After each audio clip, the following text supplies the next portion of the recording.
अस्सलाम वालेकुम student. Acidic behaviour of phenol से हम स्टार्ट करते हैं। देखिए एसिडिक बिहेवियर क्या होता है, कोई भी एसिड आप देख लिए, HCl देख लिए, HNO3, एक एसिड क्या होता है जो कि H पॉजिटिव आयन देता है, ठीक है, चाहे मोल्टन फॉर्म में या चाहे सोल्यूशन फॉर्म में।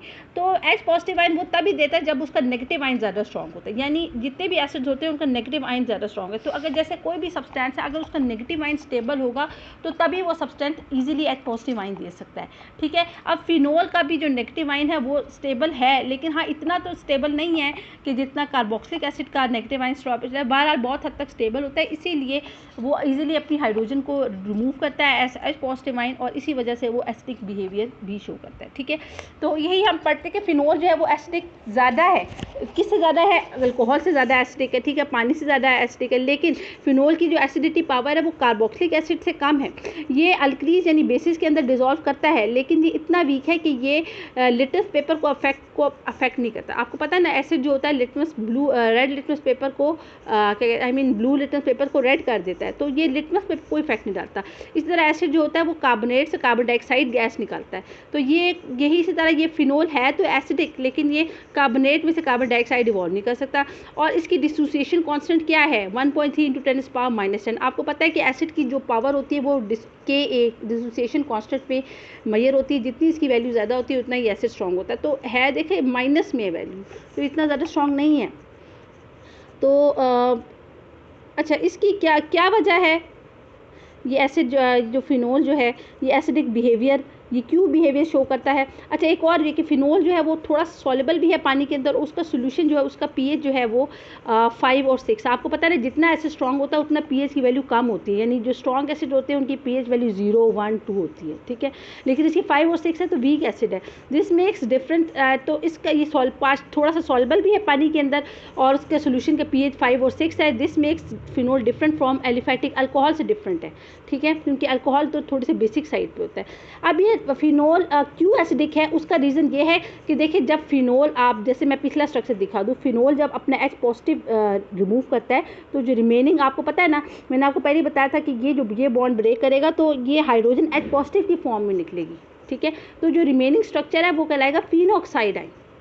तो आपको पता है ये बॉन्ड ब्रेक करेगा, हाइड्रोजन H पॉजिटिव की फॉर्म में निकलेगी, तो ये जो इलेक्ट्रॉन पेयर है ये ऑक्सीजन के ऊपर आ जाएगा और ऑक्सीजन के ऊपर नेगेटिव चार्ज होगा। नेगेटिव चार्ज का मतलब है कि ये एक नेगेटिव चार्ज का मतलब होता है एक इलेक्ट्रॉन पेयर, ठीक है।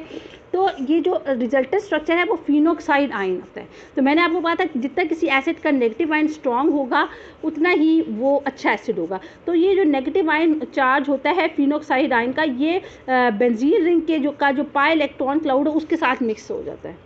समझ आ रही है, ये जो नेगेटिव चार्ज है ना फिनोक्साइड आयन का जो कि ऑक्सीजन के ऊपर है, फिनोक्साइड आयन का जो नेगेटिव चार्ज जो ऑक्सीजन के ऊपर मौजूद होता है, ये बेंजीन रिंग के पाई इलेक्ट्रॉन के साथ मिल जाता है और उसके बाद ढेर सारे रेजोनेंस स्ट्रक्चर्स देते हैं। तो एक और जहन में बात, ज़्यादा रेजोनेंस स्ट्रक्चर्स देने का मतलब है कि वो ज़्यादा स्टेबल है। कोई आयन जितने ज़्यादा रेजोनेंस स्ट्रक्चर देगा इतना मतलब, इसका मतलब है कि वो उतना ही ज़्यादा स्टेबल है। तो फिर क्या होगा, ये देखिए ये फिनोक्साइड आयन आपके पास आ गया, ये हाइड्रोजन, देखिए ये पिछले केस में क्या हुआ था कि ये हाइड्रोजन निकली H पॉजिटिव की फॉर्म में और O नेगेटिव आ गया, तो ये बन गया फिनोक्साइड आयन। अब क्या होगा फिनोक्साइड आयन, ये देखिए तो ये जो आपको पहले बताया कि नेगेटिव चार्ज ऑक्सीजन के ऊपर जो मौजूद होता है फिनोक्साइड आयन के, ये मिक्स हो जाता है with the pi electronic cloud of the benzene. अच्छा, एक साइड पे तो ये है, अगली स्टेप में क्या होगा, अच्छा नेगेटिव चार्ज का मतलब होता है पेयर ऑफ इलेक्ट्रॉन, ठीक है। अगले साइड में क्या होगा, ये इधर जो जहाँ पे पॉइंट आउट करूँ यहाँ पे कार्बन एटम है, ये नेगेटिव चार्ज अब इनके दरमियान ऑलरेडी सिग्मा बॉन्ड है, ये negative charge oxygen to carbon double bond बनाएगा। जब ये डबल बॉन्ड बनाएगा तो ज़ाहिर ऑफ कोर्स फिर इस डबल बॉन्ड को डिसॉल्व होना पड़ेगा।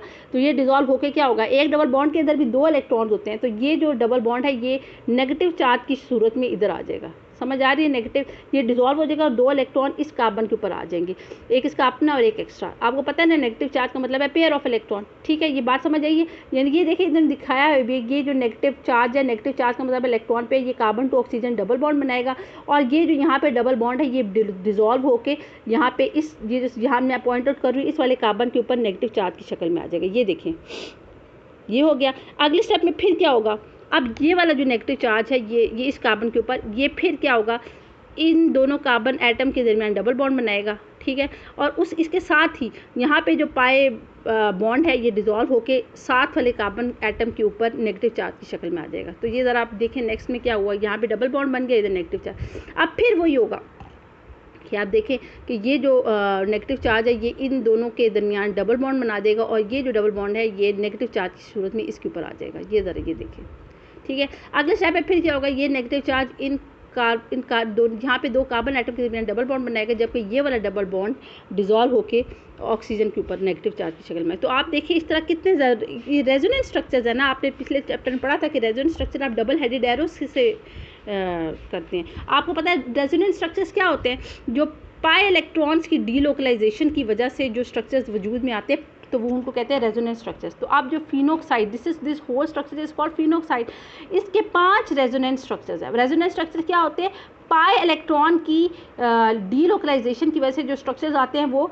रेजोनेंस स्ट्रक्चर होता है। तो देखिए पाई इलेक्ट्रॉन डीलोकलाइज हो गया ना, क्योंकि ये जो नेगेटिव चार्ज था ये pi electronic cloud of benzene ring से मिल गया था, ठीक है। उसकी वजह से ये जो नेगेटिव चार्ज है ये एक जगह टिका नहीं है, बल्कि ये डीलोकलाइज हो गया, ये रिंग के पाई इलेक्ट्रॉन के साथ मिल गया, ये एक जगह पे फिक्स नहीं था। अगर ये एक जगह पे फिक्स होता तो शायद फिनोक्साइड आयन इतना ज़्यादा स्टेबल ना होता और फिनोल एसिडिक ना होता, लेकिन चूंकि ये नेगेटिव चार्ज पाई इलेक्ट्रॉन जो बेंजीन रिंग के पाई इलेक्ट्रॉनिक क्लाउड के साथ मिल गया था और डीलोकलाइज हो गया, ये नेगेटिव चार्ज एक तरह से बिखर गया। आप समझ जाइए डीलोकलाइज का क्या मतलब है, एक फिक्स पोजीशन नहीं रही इसकी।